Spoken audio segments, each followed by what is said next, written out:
न्यायालय के बारे में। चलिए आज का वीडियो शुरू करते हैं। सबसे पहले डिस्कस करेंगे प्रस्तावना।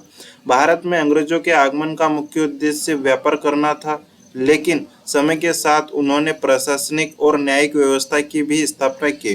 अंग्रेजों ने अपने प्रमुख व्यापारिक केंद्र मद्रास, मुंबई और कलकत्ता में न्यायालयों की स्थापना की, जिन्हें प्रेसिडेंसी नगर कहा जाता है, जिसे प्रेसिडेंस टाउन भी कहा जाता है। इन न्यायालयों ने भारत की आधुनिक न्यायिक व्यवस्था की नींव रखी।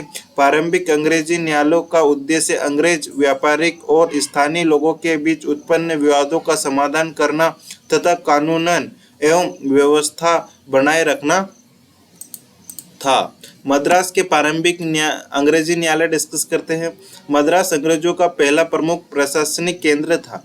1936 में अंग्रेजों ने मद्रास में फोर्ट सेंट जॉर्ज की स्थापना की। प्रारंभ में न्याय प्रशासन स्थानीय अधिकारियों द्वारा संचालित किया जाता था। बाद में अंग्रेजों ने न्यायालयों की स्थापना की। चौल्ट्री न्यायालय यह मद्रास का सबसे प्रारंभिक न्यायालय था। इसमें छोटे दीवानी और फौजदारी मामले को निपटारा किया जाता था। हाई कोर्ट ऑफ जुडिकेटर अंग्रेजों ने अधिक संगठित न्याय व्यवस्था के लिए इस न्यायालय की स्थापना की। यह दीवानी तथा फौजदारी दोनों प्रकार के मामलों की सुनवाई करता था। मेयर कोर्ट 1726 के चार्टर के अंतर्गत मद्रास में मेयर कोर्ट स्थापित किया गया। इसमें एक मेयर और एल्डरमैन होते थे। यह अंग्रेजी कानून के अनुसार कार्य करता था। बम्बई के प्रारंभिक अंग्रेजी न्यायालय डिस्कस करते हैं। मुंबई 1668 में ईस्ट इंडिया कंपनी के नियंत्रण में आया। इसके बाद अंग्रेजों ने यह न्यायिक व्यवस्था विकसित की। प्रारंभिक न्याय व्यवस्था जेराल्ड ओनियर की न्याय व्यवस्था। बम्बई को 2 भागों में विभाजित कर न्याय स्थापित किए। प्रत्येक न्यायालय में कई न्यायाधीश नियुक्त किए गए थे।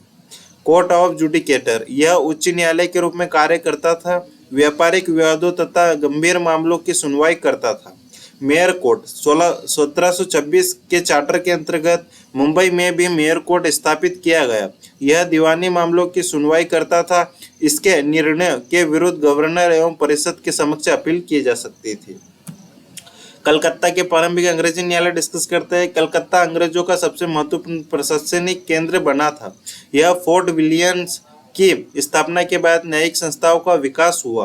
प्रमुख न्यायालय जमींदार न्यायालय प्रारंभ में छोटे विवादों का निपटारा स्थानीय अधिकारियों द्वारा किया जाता था। अंग्रेज जमींदार के रूप में न्यायिक अधिकारों का प्रयोग करते थे।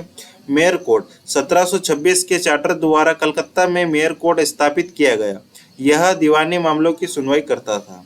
सुप्रीम कोर्ट 1773 के रेगुलेटिंग एक्ट के अंतर्गत कलकत्ता में सुप्रीम कोर्ट की स्थापना की गई। यह भारत का पहला सर्वोच्च अंग्रेजी न्यायालय बना। प्रारंभिक अंग्रेजी न्यायालयों की विशेषता डिस्कस करते हैं। तो इसकी जो भी प्रमुख विशेषता है वो आपको स्क्रीन पे दिखाई दी जा रही है। डिस्कस करते हैं। अंग्रेजी कानून पर आधारित थे। यह व्यापारिक विवादों के समाधान पर विशेष ध्यान दिया जाता था। न्यायालयों में अंग्रेज अधिकारों का प्रभुत्व था।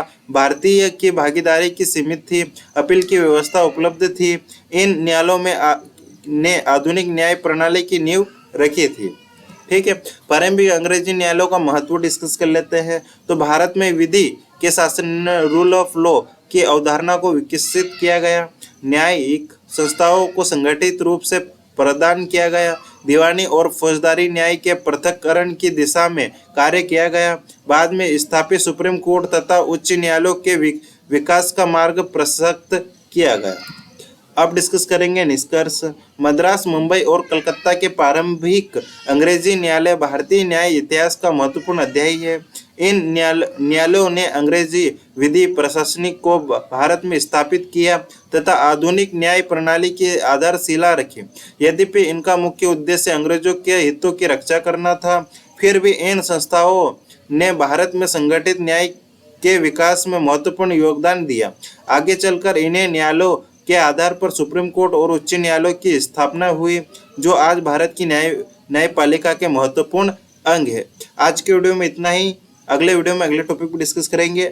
जय हिंद, जय भारत।